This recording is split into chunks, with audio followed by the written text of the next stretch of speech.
Called to Serve: How the Mormon Missionaries Proselytize. For those unfamiliar with how LDS missionaries operate, let me break down the process. At least, this is how it was during my time in the church, and from what I've been told, little has changed. What's the difference between a missionary who gets up at 6:29 and one who gets up at 6:31? One is following the rules and one isn't. The church's grip on its missionaries is firm, dictating every aspect of their day, including how they proselytize. Once they're awake, a missionary typically uses the bathroom, grabs a quick and cheap breakfast, and then dives into personal scripture study. After that, they're out the door, hitting the streets to convert others. The specifics of their schedule can vary depending on the country they're serving in, but the control and rigidity of the routine are consistent, especially across North America, much of Europe, and other westernized nations, which I will focus on. Missionaries are assigned to specific zones and districts which are proselytized over a one-year period before revisited. They rely heavily on maps of their designated district areas, along with detailed notes left by previous missionaries. These notes aren't just casual observations, they're records of potential converts. Missionaries meticulously document every encounter, noting which households showed any glimmer of interest, even if it was just by not slamming the door. Many missionaries believe in seeking guidance from the Spirit to determine where to focus their efforts, but ultimately they're working from the same playbook, revisiting homes that have already been marked as potential targets.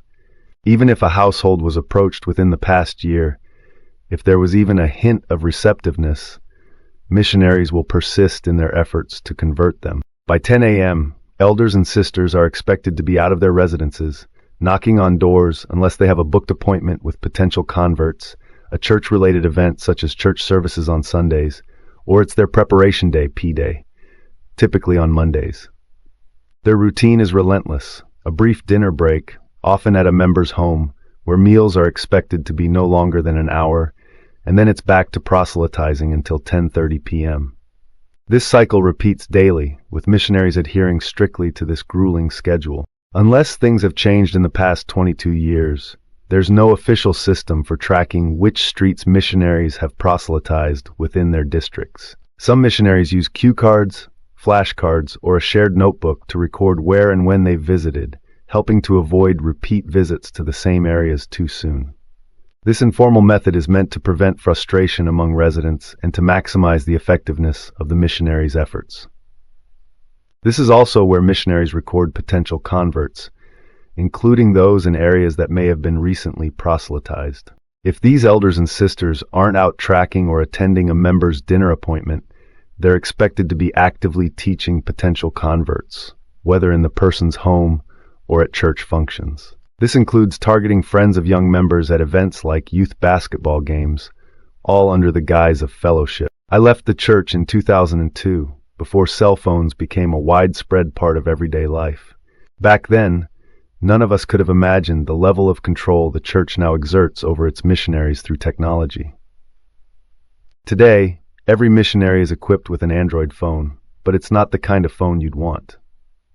It's locked down with an app that restricts almost all other apps and is loaded with an LDS Church app store that offers only church-approved applications. One of these apps, called To Serve, gives the missionaries quick and easy access to a missionary's personal profile, including their photo, departure and return dates, location details, and mission information. The church's Safeguards for Using Technology handbook is alarmingly restrictive.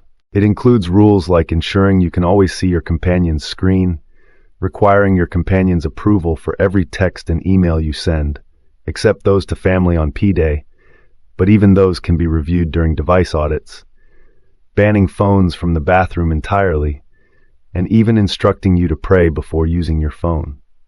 If you're interested, you can read more here, Safeguards for Using Technology. From what I understand, this app has been known to cause significant damage to cell phones, rendering them unusable even after the LDS app has been uninstalled. You can ask LDS missionaries not to visit your home or put up a no soliciting sign, but there's no legal obligation for them to comply. Unless your property is physically barred by a gate or similar means, it's within their rights to knock on your door. Even if you contact the stake presidency or the mission presidency to request no contact, it's not legally enforceable. To stop the missionaries from approaching your property, you would need to obtain a court injunction. Conclusion. Despite changes in technology and procedural updates, the core methods of LDS missionary work remain deeply rooted in rigorous control and persistent outreach. While missionaries are bound by strict guidelines, the process remains personal and adaptable, reflecting the enduring influence of church directives on their daily activities. These young men and women face immense pressure to achieve high conversion rates and impressive numbers, placing a significant burden on them at such a young age. Thank you so kindly for watching. This is the Ex-Mormon Informant signing off for today.